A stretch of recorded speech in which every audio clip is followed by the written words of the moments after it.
الحمد لله نحمده ونستعينه ونستغفره ونؤمن به ونتوكل عليه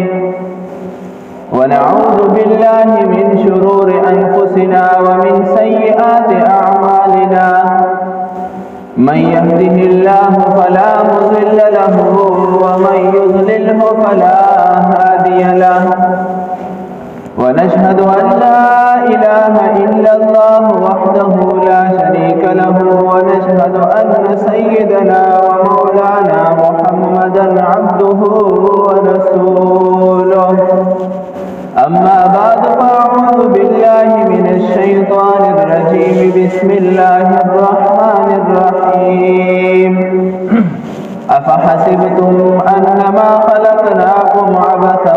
وأنكم إلينا لا ترجعون وقال النبي صلى الله عليه وسلم من بنى مسجدا لله كمفحص خطاة بنى الله بيتا في الجنة. اللہ جل جلالہ دمیت سے ٹولی ایمان سلامت کی اللہ پاک چې دغه د دنیا نظام پیدا کړی دا او په دې کې سلسله د انسانونو جریدو لکه څنګه الله جل جلاله قرآن کې دا فرمایلی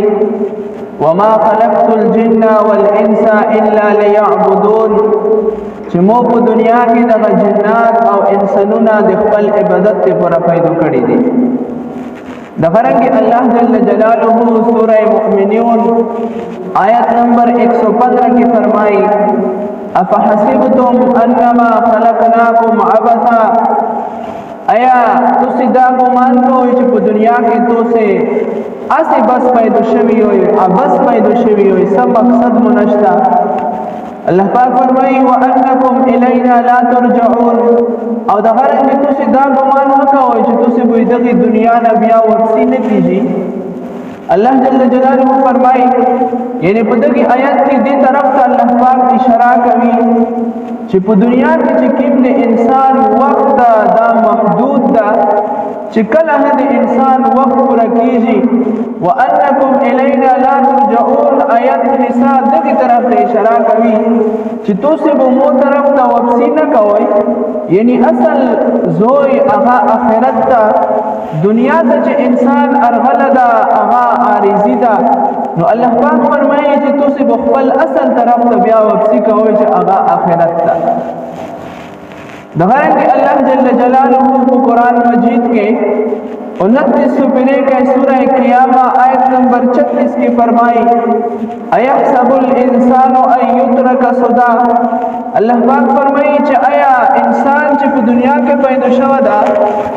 انسان دا ګمان کوي چې په دنیا کې زب بے لګاوه آزاد پرېږدول شوی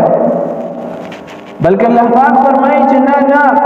ان دې طرف ته اشاره چې په دنیا کې چې انسان وخت تیروي هغه د خپل سوچ د خپل خیال د خپل فکر مطابق په ژوندۍ نه تیروي بلکې هغه د چکیم الله جل جلاله دین د نبی علیہ الصلوۃ والسلام په ذریعہ سره هغه رسیدلوي په هغه دین مطابق باندې و انسان عمل کوي خپل د انسان وجود هغه په دینی لارې باندې استعمالوي ځکه انسان په دنیا کې الله پاک فرمایي ایحسب الانسان ان یترک سدی یعنی انسان په دنیا کې هغه آزاد ژوندۍ ولترون کنه دا بل ځای کې الله جل جلاله 27 سپرے کی سورہ حدید آیت نمبر 20 کی فرمائی وما الحیات الدنیا الا متاع الغرور. اللہ پاک فرمائی چې دا انسان ته چې کومه زندگی ملاو د په دنیا کې دا اسې یو کېل کود دا او دا دوکا ده دا مطلب چې هر انسان هغه په دې فکر کې کچیر ته مصروف وي شیطان مصروف کړه وي چې ته دې دنیا تر غلې نو ته زړېږي بیا بمړېږي الله پاک فرمایي چې دا خیال غلط تا دنیا ته صبح همیش نه درغلي دنیا کې چې کوم شي سترګې غړولې پاږي کې نفس موجود ده آب دې دغه دنیا نه واپس سیخ بل اصل طرف ته چې هغه آخرت ده نو دغه دنیا دوکانو په دې اعتبار سره چې خلک په دې کې مصروف شي دغه ګمان وهم کوي دغه سوچ جوړوي چې مو به زبو بلډینګ جوړاوه کورونه به جوړاوه مخکې به زړېږم مو اولاد وي هغه به شروي یا به مو اولاد وي هغه دې پوره بزویونه پته کیږي دغه رنګي سلسله په هغه بلډینګونه په هغه کورونه باندې جوړوي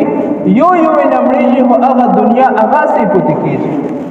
نو دغه دنیا انسان ته دوکا ورکوي په دې اعتبار سره چې دالته چې کوم څوک ارسي هغه همیش نرسي نو دغه سوچ هغه باطل چې په دنیا کې به انسان هغه ټول عمر واقع نبی علیہ الصلوۃ والسلام ارشاد مبارک تا چې مو او دغه دنیا مثال داسې ده لکه څنګه چې یو مسافر سړی په لارې باندې روان شي و منزل ته سي خپل مقصد پوره کوي او بیا واپس ارسي نو فرمایي چې په لار کې ستړی شي سخت ګرمي وي نبی علیہ الصلوۃ والسلام فرمایي چې به دغه کاس د ګرمۍ دی وجنه وی بیر لون دښینی خپل ستړی پوره کی او هغه سیر حاصله کی یعنی د بیر خپل مقصد حاصل کی چې کله خپل ستړی پورا کی او د هرګي سیر حاصله کی بیا خپل منزل طرف ته روان شي دغه بیر لون چې انسان کی وخت تیر کار د انسان دنیا ده یعنی انسان چې د دنیا درغله هغه او مقصد درغله ده لکه څنګه دغه مسافر سړی چې د بیر لون د کښین استاد خپل مقصد پورا کړ هغه نه پس بیا راون شال واپس لوړل دغه رنګ انسان د دنیا ته چرغله ده هغه به مقصد نه ده هغه په مقصد پس رغله ده هغه چې کله خپل مقصد پورا کوي وخت به پورا کیږي دغه دنیا نه به هغه واپس شي دغه رنګ نبی علیہ الصلوۃ والسلام نا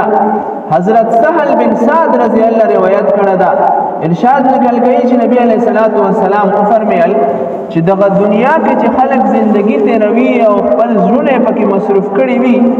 دغه دنیا قیمت د الله جل جلاله سره د مچر د وزر یم قیمت سره نشته ده یعنی مچر خو وړي کا باندې وجودي بده هغه وزار خو په هغه نه وړي کوي الله پاک سره د دنیا قیمت هغه د مچر د وزر نه کم ده دیو جن دنیا کې چې انسان زندگی تیروي هغه سپیشلی و مقصد ترغله چې زده الله جل جلاله رضا حاصله کا د نبی علیہ الصلوۃ والسلام دین باندې اغاز عمل وکړه حکایات کتابونه لیکلي چې عیسی علیہ الصلوۃ والسلام کوارز روان او په سفر باندې نو یو کس سره ملاو شال چې حضرت زه په سفر دې سره په سفر باندې روان د سمندر غوړې تکشین استل د ډیر سفر نه بعد د عیسی علیہ الصلوۃ والسلام سره د فروغ څخه سامان باغې کې درې روټۍ وې حسلن نه و سره د سمندر غوړې ته دوې روټۍ او پړل په باغې کې درې مړۍ وې یوا مړۍ عیسی علیہ السلام وړل یوا بل مړۍ هغه بل کاس درېما مړۍ په مانس کې شوا چې عیسی علیہ الصلوۃ والسلام د اوبېد شله د پر سمندر ته ورکوز شال آلته یو بوت شله بیا په پاسه چک شال عیسی علیہ الصلوۃ والسلام مشتری نو کړ چې هغه درېما روټۍ سشوا نو دغه کاس پټ کړی وای ته فرمایل چې مو ته پته نشته چونکه انبیاء کرام د اعلی ظرف ولو نو ډیر تحقیق کې نه کول دی وحی په ذریعہ سره الله پاک خاصه دوی ته شیل بهر حال چې چلو سعید او ساج مخکسو بیا راون شل ډیر سفاری بیا وکړ او ځنګل کې ودرېدل چې بیا روټي وخت پر وندې روغاړ وځي شل نو بیا دغه کسو ته فرمایي چې حضرت زه خو وجه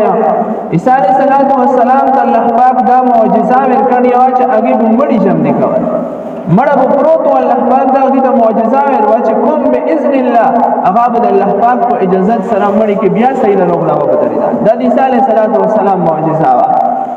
بهر حال چې کله روټي ټیم بیا ته دوی ته ضرورت شال نو یو کتاب لیکلی چې د هرن بچایو عیسی علیه السلام اشاره ته وکړه روغال او بیا خود به خود چونکی پیغمبر او الله پاک ارسوي ته کول نو هغه ذبح شال ټوکړي ټوکړي شال اور جوړ شال دای په کې پوښ شال د دوی ضرورت پورا کړ خورو کې وکړ الله عیسی علیه السلام بیا غاډو کې ته ویل چې کوم باذن الله ای هرن بچای بیا د اډو کې را جوړ شال منډه کړلوړه یعنی دوی خپل ضرورت پورا کړ بیا راورو چې کله تلل مخې ته یو اشنې شګې علاقاوې ته روغله هلته کې عیسی علیه السلام یوه بوڼې جوړه کړله د سړي کښېنستلې په مقدار هغې سونې ته هغه ته خاټې ته وویل چې د الله پاک په حکم سره ته سونا جوړه شوه د هغې ټولې نه سونا جوړه شوله عیسی علیه السلام اصل کې دغه کس ته دا ورشیل چې زه پیغمبر یم تو چې کومه هغه غلا کړې وه روټۍ چې تو پټه کړې وه مو ایټم څه نه ته وویل خو الله پاک مو ته هر څه ښیي نو چې کله یې دغه سونا جوړه کړله دغه کس ورته وویل چې په دې به څه کوو عیسی علیه السلام یې ته فرمایي چې دا به اوس تقسیموو نو هغه کس ورته وایي چې دوې حصې به یې نه وکړو ځکه چې یو ځای یو تی عیسی علیه السلام ته فرمایي چې نه درې حصې به یې نه کوو یوه حصه به یې مووي یوه حصه به یې تووي یوه حصه به یې هغې کاس وي چې اچا روټۍ خوړل هغه درېیمه روټۍ خوړل نو دې ټیم کې خدای پریشان شه ځکه چې هلته خو ته روټۍ یوه زوتي پټه کړې وه خو دلته اوس سوناوې نه کمیږي یوه حصه بهرحال عیسی علیه السلام د کتاب مطابق نو هغه ټوله سونا یې دغه کس ته ور کړه چونکې پیغمبر و هغې ته پاته وه چې دنیا پرسته په دنیا پسې ده نو ټوله سونا یې چې ور کړه دغه کس اوس په سوچ کې شال چې دغه سونا به زه ورچې ته په کوه بوسم دا خو د مو د ټول خاندان چې وړیکې مرستر شي د هغې کفي ده بهرحال چې په دغې ټیم کې شپه ور باندې روغله عیسی علیه السلام مخکې سفر باندې لوړل دا ویل پوتې شه چې شپه شوله درې کسان وو چې هغه غلون وو ډکیون وو په دې لالچ کې وتلي وو چې موږ غلا وکړو نو چې کله په دغه ایریا باندې روغل د شنې شګې ول باندې کلي طرف ته روان وو نو دغه کاس یې ولیدل چې دې سره خو ډېره زیاته سونا ده نو چې هلته کلي ته څو غلا کوو نو دلته د سونا ویلې مېږه وکړو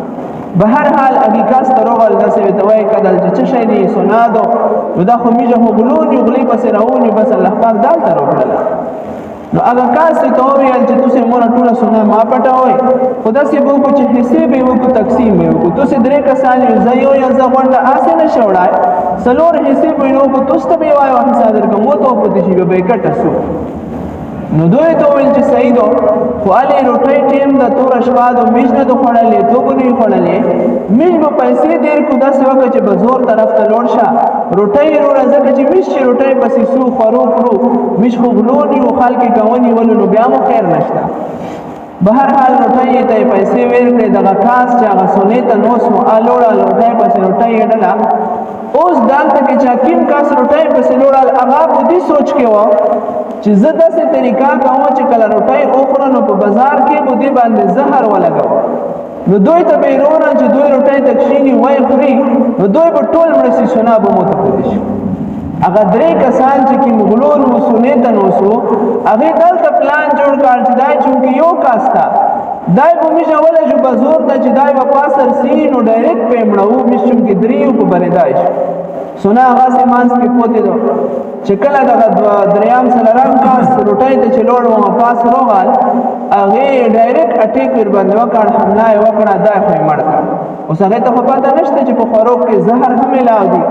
هغې نه پس وي چې سوی په ارام سره به روټۍ وخورو بیا سونا هسې میږ د نور څوک نشته سونا به بیا وو نو چې روټۍ ته کښېنوشتل درې واړې چې روټۍ وخوړه هغې کې زهر میلاو هغه درې ډمړه شل سونا هغسې پوتې وه عیسی علیه السلام واپس روان و په هغې لیارې باندې څه کسان نور وو سره چې عیسی علیه السلام باندې ایمان اړله وه نو چې کله دغې سونې ته ورسېدل نو سونا هغسې مانځ کې پوتې دو څلور وړه کسان ګیل چپې ورباندې مړه دي عیسی علیه السلام ته الله پاک دغه ټوله واقعه د وحي په ذریعې سره بیان کړه چې داسې صورتحال وه اوس عیسی علیه السلام خپلې هغې ملګرې ته چې ایمان یې سره وروړول نصیحت یې وکړ هغه نصیحت دا وه چې ای کسه میش په الله پاک باندې ایمان اړله دې دنیا ته الله پاک ژوندون ارکړ ارغلي یو دغه خلک چې د کیم دي څلور وړه په د سونا باندې ګول چپېره مړه پروت دي دغه سونا مثال د دنیا ده داسې دنیا به د میشتو سې نه پورته کېږي او د میشه نسل در نسل به مړېږي هغه به ورباندې تېرېږي لکه څرنګه دغه سونې پسې دغه څلور کسان لګیا وو یوه وی چې ځای حاصله و د نور درې مړه وه نورې درې وی چې میر به حاصله و دای به مړه و څلور وړه مړه شل هغه سونه هغسې پوتې دو نو دغه دنیا وجود ها چې الله پاک پیدا کړه دا به دغسې قایم و دایم وي تا قیامت رسې خو خلق په هغې باندې تېرېږي خلق په ورباندې مړېږي نو الله پاک چې انسان تکلیم په دنیا کې عمر ورکړه دغه عمر هغه ډېر انتهایی کام ده د الله پاک رضامندۍ د پوره د عبادت د پوره د دې وجې نه انسان په دنیا کې چې کومه زندګي تېروي هغه زندګي د خپل خاص مقصد د پوره دو چې انسان الله پاک ورباندې راضي کړي اوس چې کله انسان په دنیا کې زندگی تیروي د چا 60 سال عمر تیر شال د چا 50 سال عمر تیر شال چا 40 چا 10 20 نو هغه هر انسان چې په خپل ژوندۍ باندې سوچ ارو کی چې مو د رب ذوالجلال سره کیمه زندگی تیر کړه آیا واقعي دا هغه زندگی وا چې مو الله پاک ځون ته مخ ته ودروي او مو ته الله پاک جنت ور باندې تقریبا نن سبا دور کې به چا ته په حاصل جواب ملاو نشي نو دا مطلب چې په دنیا کې د داسې سچاره ضرورت شته ده چې انسان په دنیا کې وخت تیروي نو هغه د الله پاک عبادت وکړي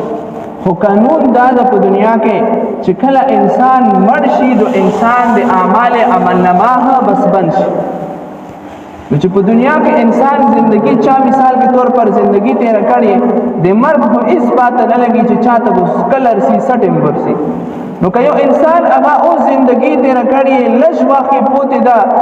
مرګ هغه خو رب ذوالجلال ته معلوم ده او دی ورسته ټوله زندگی په ګناهونو کې تیر کړي اگر ټول عمر ګناهونه په د لږ وخت کې د څرنګه په الله پاک باندې معاف کړي هغه د پوره نبی علیه الصلاۃ والسلام خپل امت ته رهنمایي کړي چې هغه ته صدقه جریه وایي یعنی یو قسم مطلق صدقه وي هغه صدقه چې چاته ویر کې فرشتي په عمل نامې کې ولي کې چې دغه فلان کې دي ته دمره پیسې ویر کې دې ضرورت یې پورا کړ بس هغه اجر ته ولي کا شي خبره ختم یو صدقه جاریه وي صدقه جاریه دې ته ویل شي چې ته یو ټکی ادا کې د هغه ثواب کا انسان مرشي د هغه عمل نامه بیا ختم کیږي نه یعنی هغه ثواب او بیا حضرت د قیامت رسې چې تر څو پر هغه صدقه جاریه بکی وي د کاسته بوې هغه ثواب ملوي شي نبی علیہ الصلوۃ والسلام فرمای سبعه یجری للعبد اجرهن هو قسم شیونه داسې دي چې انسان د پوره د هغه اعمال د هغه اجر د هغه ثواب هغه دغه سي جری وي وهو فی قبره بعد موته یعنی انسان په داسې حالات کې وي چې هغه مړ وي د قانون مطابق د هغه د شی نیک چاره عمل نامه بال وي خدغه کس په عمل نامه کې ثواب دای په قبر کې د الله پاک بیا ورکوي ثواب یا دغه انسان هغه په قبر کې په کوم حالات کې چې وي نو الله پاک کا په عذاب باندې وي دغه صدقه جاریه په ثواب باندې هغه ته تخفیف کوي الله پاک دې هغه عذاب ختم لکه څنګه علامه شاه عبدالعزیز محدث دهلوی رحمت الله علیه خپل کتاب بلکې د متعلق کتاب کې واقعا لیکل شوی دو فرمایي چې دا په قبرستان ته لوړه نو په قبر کې به الله پاک نصرونه کول چې یا الله ته دمر ډیر قبر جوړ د خلق پکې پروت دي اوس مو ته پاتہ نشته چې په دې کې په د خلق باندې څه قسم حالات تیریږي یا الله ته مو ته د قبر ولا حالات اروشه نو دای به الته چې کښینوستان الله جل جلاله د هغې قبرستان ولا حالات په دته ظاهر کړ چې کوم خلک په نیک اعمال دنیا کې کړي وو د هغې اعمال به الته وسره وو نو هغې به خوشحالۍ زندگی په قبر کې تېروله خو چې چا په بد اعمال کړي وو هغه په قبر کې ډېر انتهایی په تکلیف باندې وو نو فرمایي شاه عبدالعزیز محدث دهلوی رحمت الله علیه چې یو ټکی چې کله الله پاک د قبر حالات متوضح کړ نو هغه ټیم کې وا ان یو کس روبا پسار باندې ډیره غټه پانډه یې شوه د قبرستان طرف ته روان و چې کله قبرستان تر نږدې شال دغه مړی د قبر نه روحونه چکشل ډیر په تیزۍ سره منډې ویلې مقابلای کوله چې څوک په پیله وراسي نو دای فرمایي چې زه ډېر انتهایی حیران شو چې دا څه شی دی. بهر حال دی الله پاک نه باغی په خوب حالات کې چې موته حالات ارشایل مو سوال وکړي زم سره چې دا څوک دی او د سدي چې خلق منډي وتروي. نو د غیب نه سوا جواب ته وشالیا دی الله پاک د شان مطابق په فرشته باندې جواب ته وکړ چې دغه فرشته چې په سر باندې پاندې شي دا د مسلمانانو ثواب ده. یعنی د هغه خلک نیک اعمال دي چې چا مثال کے طور پر والد صاحب وفات شوی نو هغه یاسین پسې وایي چې الله دا والد صاحب پسې ولګي یا څوک صدقه وکړي الله دا په مړی پسې ولګي. هغه ټول فرشتي جمع کوي به اکټه روري قبرستان ته به چې چا ته څومره ضرورت وي هغه مړه هغه مطابق تیز منډه. نو دا مطلب چې په قبر کې انسان ته د اعمال ضرورت وي چې هغه الله پاک دې عذاب نه بچ کړي. نو یو کس داسې و چې هغه په قبر کې خپل لوس وټې کې لګول او بیغامه نور ټول خلک منډي تر ویلې چې زلش کی ثواب حاصل کړي چې مو په عذاب کې تخفیف وشي کمای وشي. فرمایي چې مو هغه سوال وکړ چې ته ویلې نو ورسېدا خلک دمر منډي وروي ثواب کو تلاش کې لګیا دي. هغه په جواب کې ته ویل چې مو یو بچای دا هغه مې په دنیا کې حافظ جوړ کړی دا هغه چې بس کلیان نه وو په قران مې ته یو د تلاوت کوي چې نو سوي قران یې خسته بیا خو اسه تلاوت کوي. هغه چې کله تلاوت وکي سبینای نه لګیاوي اخر کې وایي چې یا الله دا په ولید سره پسې ثواب ولشي. نو هغه ته خو هغه ثواب ملويږي ځوتی وي سره موت حمل شي دیو جن موت د نور ثواب ضرورت نشته ځکه زمون دی نه وي. سو وخت ډیر شاله فرمایي چې بیا قبرستان ته وړو چې یا الله مت بیا د قبر حالات دروشه. نو فرمایي چې دې ځلې چې کله کاس روغال فرشتہ روغلا پاند د ثواب ولرنیولې هغه کیم کاس چې نو سوټې کې لګول او په ټولې نه پیله تیز منډه ثواب دی پرغي وایي. نو اوس فرمایي چې بیا حیران شو چې پیله ټیک لګول او بیغامه نو سموس په ټولې نه تیز دایو ته نوغات. نو مو بیا سوال نو کړ په جواب کې ته ویل چې مو چې کیمه په دنیا کې هغه صدقه جاریه پرېږدل یو یعنی په خپل بچی باندې مې حفظ کړو هغه په تلاوت کول اوس هغه وفات شو ده چې هغه وفات شو دي هغه د اعمال یعنی عمل نامه باندې نو مو ولا باندې ځکه مو ته اوس د نیک اعمال ضرورت وی په ټولنه مې پیله ته زمونډه مو. نو دا مطلب چې په دنیا نه چې کله انسان لوړ شي قبر کې الته دې تصد داسې اعمال ضرورت وی چې د مړولې نه بعد هغه هغه ثواب دې ترسيږي. نبی علیہ الصلوۃ والسلام فرمایي صدقه جاریه سورتونه بیانوي سبعه یجری للعبد اجرهن وشیونه داسې دي چې انسان که په دنیا کې هغه وکړ د هغه ثواب دای کمړوي د عمل نامه بانوي خو د هغه ثواب ودته په قبر کې هرسيږي. په ټولنه اول نمبر صورت هغه نبی علیہ الصلوۃ والسلام فرمایي من بنا مسجد څوک چې مسجد جوړ کی نو هغه کاست الله جل جلاله چې تر څو پرې دغه مسجد ویلوړ وي هغه کې څومره خلق عبادت کوي د هغه ثواب ټول دغه ته په قبر کې هرسيږي. اوس دا من بنا مسجد نه هو ظاهرا دا معلومه دي چې څوک دمره بختوار وي چې پورا واټ مسجد جوړ کړي. نبی علیہ الصلوۃ والسلام د خپل امت پر نورها اسنی کوي فرمایي من بنا مسجد لله کمفحص قطات څوک چې دمره مسجد جوړ کړي کمفحص قطات لکه د یو وړي کې پرندې ډیګولې په مقدار یمرا بن الله له بیتا فی الجنه. الله پاک چونکه انسان دمره واسو چې مسجد یې دی وی خشت دی وی دیګولې مطابق جوړ کړ الله پاک د خپل واس مطابق بدلا ورکوي بن الله له بیتا فی الجنه. الله پاک په جنت کې دی په بدل کې مکمل یو بلډینګ یو کور وته جوړ دیو جنا چې دنیا کې انسان زندگی تیروي نو هغه ته د داسې اعمال ډېر انتهایی ضرورت ده چې هغه لوړ شي دنیا نه خو د هغه د اعمال د ثواب سلسله ختم نشي. نبی علیہ الصلوۃ والسلام فرمایي حدیث قدسی دا چې الله پاک فرمایي چې ان الله لا ینادي یوم القیامت قیامت پرېز باندې به الله پاک یو اعلان وکي اين جیرانی اين جیرانی امو ګاونډون چې تکلی د دنیا دا قانون دا چې کله غاټ شخصیت د چا نو ما وکړي نو انسان ډېر سره خوشحالي چې فلان کی کاسته مو نو ما وخسته یا یو غاټ شخصیت په انسان په دنیا کې تعریف وکړي نو دای په تور دلیل پیش کوي چې مو تعریف خپلن کی کړه دا نو الله جل جلاله ذات هغه خو ډیر لوی ده قیامت ورځ باندې چې الله پاک کی چې عین جیرانی د مو ګاونډي څوک تا او د الله پاک ګاونډي چې څوک التکی منتخب شي نو دې پر نور سعادت څه شي ده یعنی دا مطلب چې الله پاک په دې کس ناراضي وي کنفرم جنت ورکوي الله پاک فرمایي چې عین جیرانی مو ګاونډي څوک تا نو فتقول الملائکه فرشتي به جواب ورکوي ربنا من ينبغي ان يجاورك اے اللہ تو سوک مناسب گاونډي کې دایشي یعنی تو سوک گاونډي کې دایشي دا تعجب استفهام دی یعنی هغه تعجب کوي چې الله پاک هغه گاونډي شته دا الله جل جلاله فرمای فیقول الله پاک فرمای ان امار المساجد یعنی مو گاونډون هغه چې هغه مسجدونه جوړ کړي کیم چا چې الله جل جلاله مسجدونه جوړ کړي نه هغه سره تعاون کړه الله پاک په قیامت ورځ باندې هغه خپل ګاونډونه انتخاب کوي چې دا د مو ګاونډون دیو جن سړی کوشش کوي چې کچیرته هم داسې صورت جوړیږي چې هغه د صدقه جاریه ولوي نو د خپل واس مطابق چې څومره پیسې پکې لګوای شي چې کدای مرغ شي د هغه ثواب وي ته ملوي شي او صرف دا نه بلکې علماء مصنفین لیکي چې مثال په تور پر یو کس ته یو مسجد کې پیسې ولګولې هغه مسجد کې چې د کیم عبادت کیږي 15 وخت الموز او د غرنګي جمعې الموز دې ثواب خو به اسی وي تا که خدا نه خواسته پاګه کې د حفظ د نظرې یا د علم درسونه وغیرہ کیږي